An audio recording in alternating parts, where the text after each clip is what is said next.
welcome to my thesis. It's called Neuro Divergent.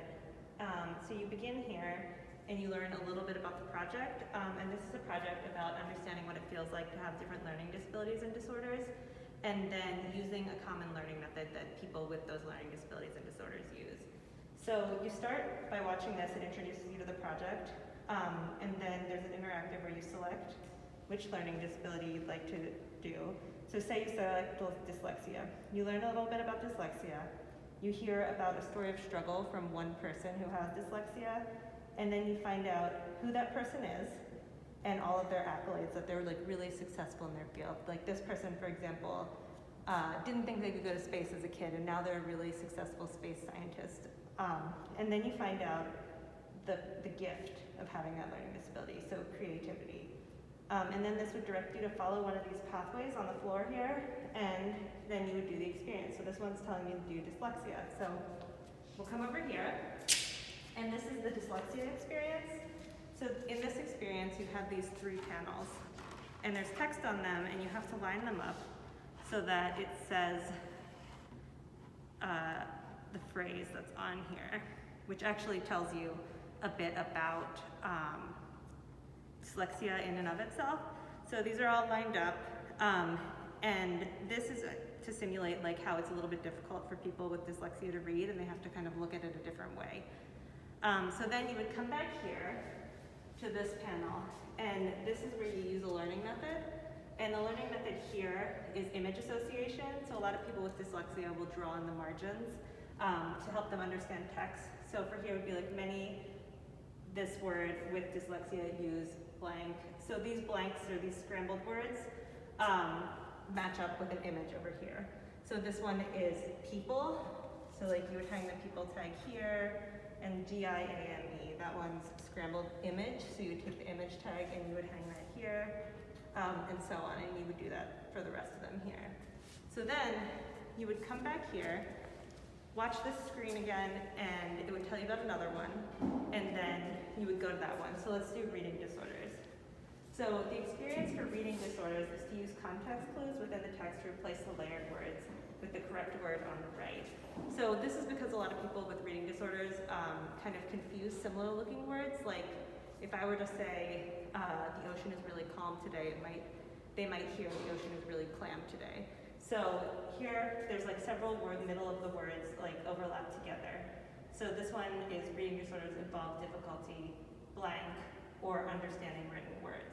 So like, you can understand by seeing written that the word should be reading. And then you would do that for each thing on here. Like this one should be difficult, so you would take the difficult tag and hang it, and so on. So then let's go over here to the learn like them. So here you would use a common method that people with reading disorders use to learn.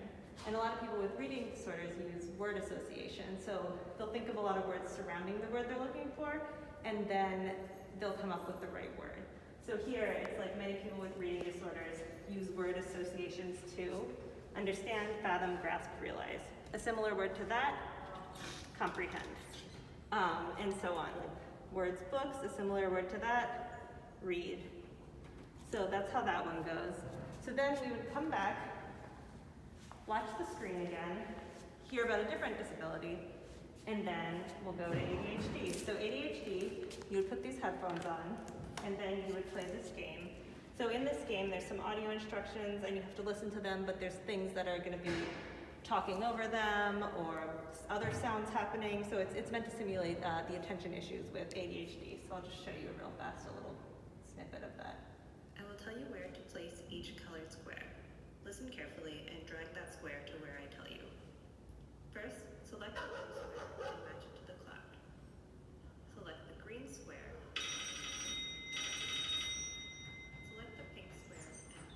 So basically the way this works is it just gets louder and louder and more distracting, so then it's really impossible to finish the game. So then from there, you would come over to the learn like them, and people with ADHD often create these elaborate mind maps of information, and then at the very end, they'll like pull it together and organize it. So here you have these like semi-disorganized squares and circles, and you would have to take them, and they're on Velcro, so you can take them and replace them. So like, what goes here? So So it's like many people with attention deficit hyperactive disorder use mind maps to organize information. They often create disorganized maps of information that they later pull together. And then you figured it out. Great job. So you basically would be matching up these. So that's how that one works. And then let's come over here. So you would go back to the screen again, watch the dyspraxia one, and then we'll go here. So dyspraxia is a disorder with fine motor coordination issues. So for this one, I'm trying to emulate that. So you would take your dominant hand and cover your opposite eye, and then you would take this string and you would try and write your name in cursive with your non-dominant hand. So like here, my name is Anna, so I'm gonna try and write Anna. And it's a little bit difficult, like sometimes it kinda, slips off. Oop, and I've ruined it. But anyway, so you would write your name, and that's how that one works. So then we'll go to the Learn Like Them, and this is where, so people with dyspraxia often use tactility to help them learn. They'll like draw in write letters in shaving cream, or in trace letters in sandpaper, things like that. So this one, you read this thing, many people with dyspraxia use, and then you would feel under here, you reach your hand under and feel it, and try to understand what this is. So I feel a T and an A and a C, so the word is tactility. So this word is in glue so that it is kind of raised so you can feel it. And that's how each of these work. So each of the different words, you would feel it and then try and guess what the word is, and then you can check it by opening this panel. And then the other thing I did was up here, the words Neuro Divergent. Those are kind of part dimensional lettering and part flat lettering. And the reason I did that was so to emulate that, like if you have a learning disability, you have to look at things differently. So you have to like look at this a little differently than you would look at normal text. And the other thing is these colored pathways on the floor. So these are there because there's this metaphor for learning disabilities that you often have to take a different path. You can't take the most straightforward path to learning. So I wanted to make those pathways a little bit more literal.